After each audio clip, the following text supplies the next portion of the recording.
Hello les amis, j'espère que vous allez bien. Aujourd'hui, vidéo un peu particulière parce qu'il y a quelque chose qui s'est produit qui arrive assez rarement. Dans ma liste de sociétés à analyser, il y avait Transmedix, une société de technologie médicale spécialisée dans la transplantation d'organes. Et le 10 janvier 2025, cette société a fait l'objet d'une short attack par le fonds de vente à découvert Scorpion Capital qui a publié un rapport de 342 pages en 15 parties où ils exposent tout un tas d'éléments accusateurs et critiques sur les pratiques commerciales de Transmedix. Et dans le titre du rapport, ils parlent carrément de méthodes mafieuses, de fraude, de corruption, etc. Et ils disent que leur target price pour l'action Transmedix, c'est tout simplement $0. Du coup, vu que c'est quelque chose qui est relativement rare et qui peut être déstabilisant pour un investisseur, je pense que c'est intéressant qu'on en parle. Donc dans cette vidéo, sans aucune prétention, on va faire deux choses. Premièrement, on va parcourir les principales accusations qui sont portées à Transmedix dans ce short report. Et deuxièmement, on verra quelle est la bonne réaction à avoir en tant qu'investisseur quand une société qu'on a en portefeuille subit une attaque de la sorte. Comme d'habitude, je vous rappelle que je ne fais pas de conseils d'investissement. Je vous invite à challenger tout ce que je peux dire et à faire vos propres recherches avant de prendre une décision d'investissement. Ok, donc avant de s'intéresser à ce qui est reproché vraiment à Transmedix, déjà on peut commenter sur la forme du rapport. C'est un rapport qui est essentiellement composé de témoignages d'anciens employés ou de personnes ayant travaillé avec Transmedix comme par exemple des chirurgiens, donc il fait 342 pages. Il est vraiment déstructuré parce qu'il y a des témoignages du coup dans tous les sens et c'est écrit dans un style très agressif, très offensif, on pourrait dire même, ce qui fait que c'est assez difficile à lire, d'autant plus que c'est souligné, il y a du gras, il y a des couleurs, etc. Donc c'est assez indigeste. Et deuxièmement, il ne faut pas oublier qu'avec ce type de rapport, l'objectif, c'est de créer de la peur, de susciter le doute chez les investisseurs et autour de la société de manière générale. Bon, on peut maintenant s'intéresser au fond, c'est-à-dire quelles sont les critiques et les accusations qui sont faites à Transmedix. Alors, je dois vous dire aussi que je ne l'ai pas lu en entier ce rapport parce qu'il est trop long. Ce que j'ai fait, c'est simplement que j'ai lu en diagonale certaines des parties qui me paraissaient être les plus importantes. Et du coup, d'après cette lecture en diagonale, j'ai l'impression qu'on peut regrouper les critiques qui sont faites dans trois grandes cases. Premièrement, il y a les critiques faites sur leur modèle et sur les méthodes commerciales. Deuxièmement, les critiques sur le produit et la concurrence. Et troisièmement, les critiques sur le top management et la compétence d'une partie du personnel. Bon, vous allez comprendre au fur et à mesure qu'on va aborder les points, mais c'est déjà le topo de départ. Pour comprendre les critiques de base qui sont faites à Transmedix, il faut comprendre la base de leur business. Donc 2/3 de leurs revenus, c'est la vente de ces appareils qu'ils appellent OCS, donc Organ Care Systems, qui leur permettent de transporter et de rallonger la durée de vie des organes en attente de greffe. Et le reste du revenu, c'est de la vente de services comme le prélèvement d'organes par leurs propres chirurgiens, la gestion d'organes via ces systèmes-là, ou encore le transport d'organes via leur flotte de jets qu'ils ont depuis quelques temps. Et du coup, si on commence avec les accusations et les critiques, la première qui revient de manière récurrente tout au long du rapport, c'est que les prix pratiqués, ils sont beaucoup trop exorbitants, beaucoup trop importants, et que ça pèse sur les marges des hôpitaux notamment. On sait que le système de santé américain, en plus, il est vraiment particulier. Donc là, ils nous disent que Medicare, il supporte qu'une partie du remboursement de ce que ça coûte. Je crois que c'est environ 50%, et que c'est l'établissement qui va supporter le reste.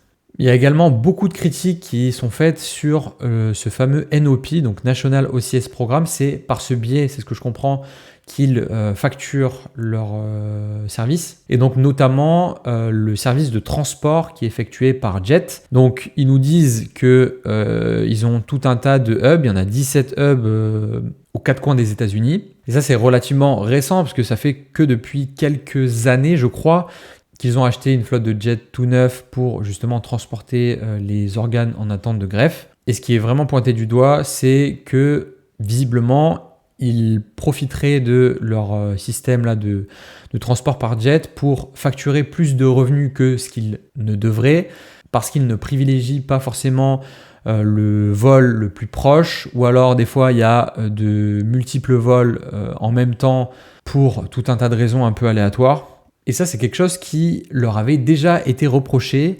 Là, ce que vous voyez à l'écran, c'est une lettre du membre du Congrès américain Paul Gosar, écrite à Transmedix en février 2024, qui dénonce le coût très important du transport d'organes par les jets Transmedix, qui pèsent du coup sur les finances des hôpitaux. Donc là, ce qu'il dit, c'est que historiquement, les centres de transplantation, ils avaient leur propre jet, mais c'était des vieux modèles, etc.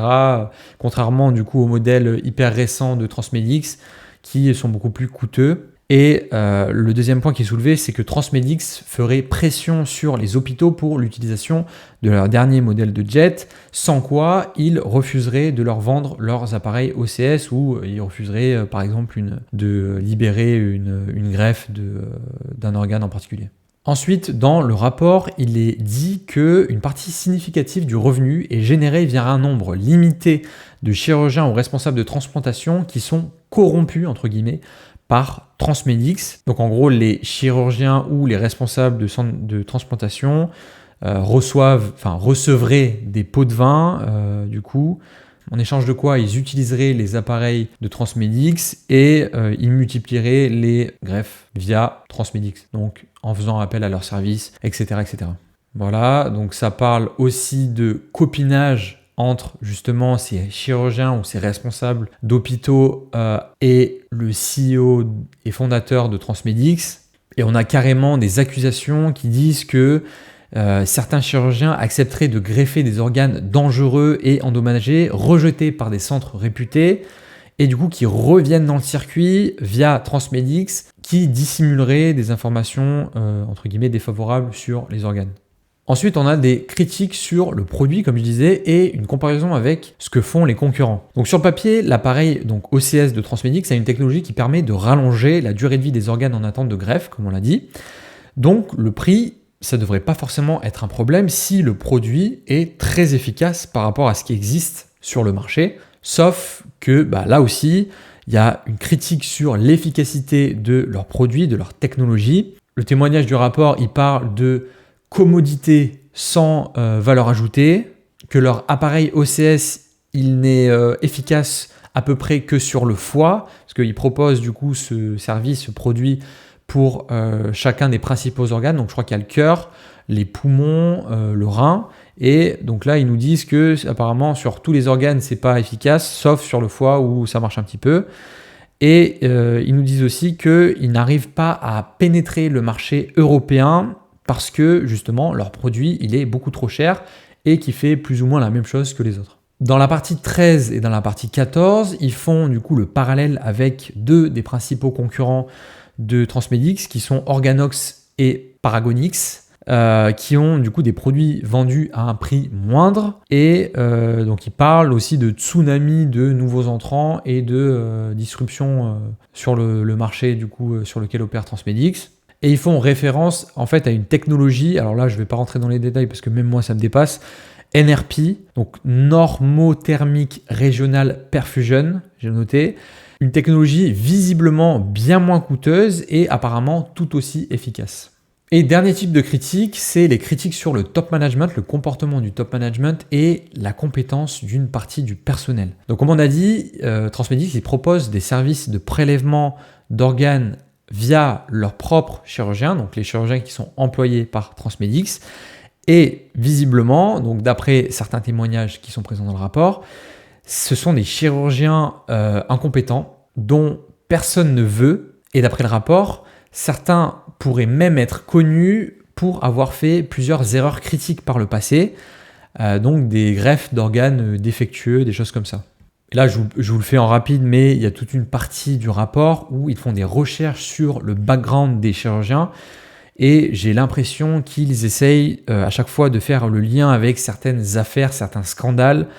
Et là encore, bon, je ne sais pas trop ce que ça vaut, honnêtement. On dirait vraiment qu'ils ont mené leur petite enquête de journalistes un peu bas de gamme, mais ils ont posté des screens, etc. Voilà. Donc il y a peut-être des choses qui valent vraiment la peine d'être creusées, mais en tout cas, il y a une certaine partie du rapport qui concerne justement cette incompétence des chirurgiens qui sont employés par Transmedix.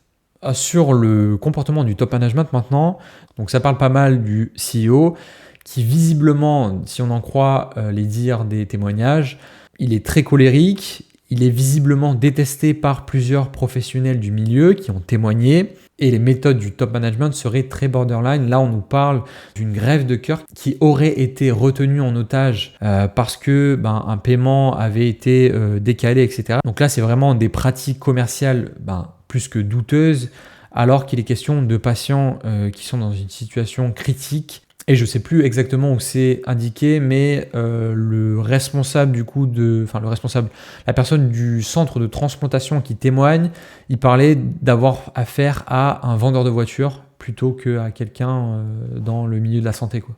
Donc maintenant qu'on a balayé les principales critiques, accusations qui sont faites à Transmedix dans ce short report, on peut s'intéresser maintenant à la bonne réaction à avoir en tant qu'investisseur quand une société qu'on a en portefeuille subit une short attack. La toute première règle à respecter, je pense, dans tous les cas de figure, c'est ne pas paniquer. On ne prend pas une décision de vente aussi rapidement et à l'inverse, si jamais vous êtes tellement confiant sur les fondamentaux de la société, attendez avant de renforcer votre position. Ça ne sert à rien de réagir aussi vite. Vous ne savez pas encore si les accusations sont fondées ou pas.